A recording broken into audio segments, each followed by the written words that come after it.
mais uma vez com vocês nas aulas remotas, né? Eu me chamo Regiane Borges, estou aqui para dar início ao nosso ano letivo de 2021 da disciplina Educação Física. Eu trago para vocês a nossa primeira unidade temática, Brincadeiras e Jogos, com o tema A Evolução dos Jogos Eletrônicos. O principal objetivo desta aula será refletir sobre a modernização dos jogos eletrônicos e o acesso a eles. Também conhecer e reconhecer as práticas corporais por meio desses jogos. É importante ressaltar que os jogos eletrônicos constituem uma forma de ver, conhecer e divulgar e manifestar a cultura corporal, que deve ser compreendida, reconhecida, criticada e significada por você, aluno. Agora vamos focar na evolução dos jogos eletrônicos. Preste bastante atenção. O primeiro jogo eletrônico de entretenimento foi o Tennis for Two, em 1958. Esse jogo foi lançado para entreter o público durante um festival. Ele simulava uma partida de tênis e foi implantado em um computador analógico e nunca foi comercializado. Na década de 60, podemos destacar o Space War. O console foi desenvolvido por estudantes do Instituto de Tecnologia dos Estados Unidos. 2 jogadores controlavam espaçonaves com o objetivo de destruir a do adversário. Steve Russell, seu criador, não levou a ideia adiante. Ele acreditava que não existia mercado e o que se sabe é que até aquela época os jogos de videogames eram considerados apenas experimentos. Na década de 70 surgiram alguns lançamentos e as novidades foram o Pong e o Space Invaders. O Pong foi lançado em 1972 e se tornou um fenômeno. Ele tinha uma proposta simples que lembrava a dinâmica do tênis de mesa. Sucesso marcou a história do videogame, porque tornou-se o primeiro jogo comercialmente bem-sucedido. Já o Space tinha como novidade a pontuação salva na máquina e música de fundo.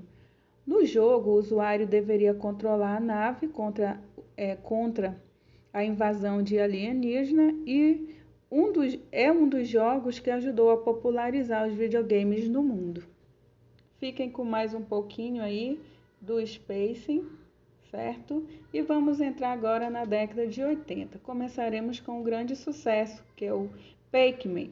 Então, a ideia desse jogo era o quê? Controlar personagens amarelos comendo partilhas dentro de um labirinto. Ao mesmo tempo, o jogador devia escapar de 4 fantasmas que tentam derrotar o Pac-Man. Foi o primeiro jogo a ganhar um desenho na TV, além de brinquedos, lancheira e outras mercadorias. Atraiu fortemente o público feminino. Ainda na década de 80, outro jogo importante foi o Mario Bros. Quem nunca ouviu falar desse jogo? A sua tecnologia avançada do console permitia gráficos e sons detalhados. É um verdadeiro clássico. Continuando na década ainda de 80, surge o Game Boy, que era um console portátil. Vendeu 300 mil unidades em apenas 2 semanas. Tinha capacidade de console de 8 bits, mas só 4 tons de cinza. A década de 90 foi marcada por um grande avanço no comércio de jogos eletrônicos.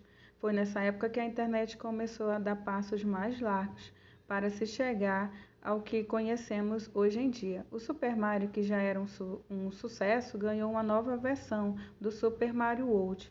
Outros jogos que surgiram também nessa época foi o Sonic, também um jogo de luta Mortal Kombat. E continuando ainda na década de 90, surgiu o Tomb Raider.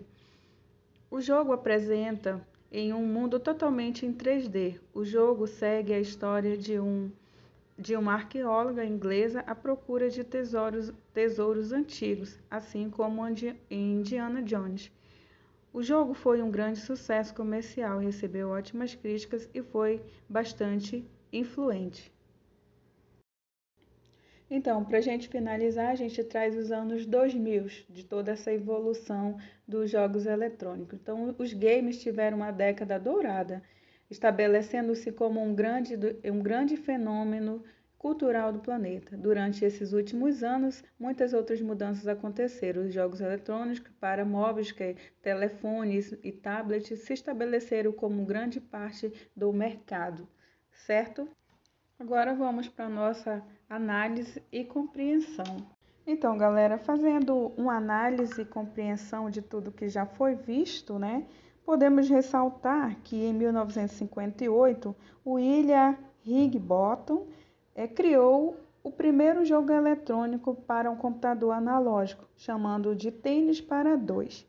Já em 1961 já havia jogos eletrônicos disponíveis no mercado e em 1972 os consoles passaram a ter versões acessíveis para as residências. A ampliação da potência dos processadores e a popularização dos computadores domésticos possibilitaram a expansão acelerada dos jogos eletrônicos. As versões mais atuais contam com imagens mais reais em 3D, permitem controle corporal por meio do sensor de movimento e o confronto online contra um ou mais oponentes. Há diferentes classificações dos gêneros de jogos eletrônicos, os quais podem ser de aventura, luta, labirinto, plataformas, simulações, estratégia, esporte, ação, quebra-cabeça, entre outros. Então, esses jogos abrangem diferentes gostos e faixa etária, podendo inclusive ser usados em casa, nas aulas de educação física, em festas, em comemorações. Certo, galera?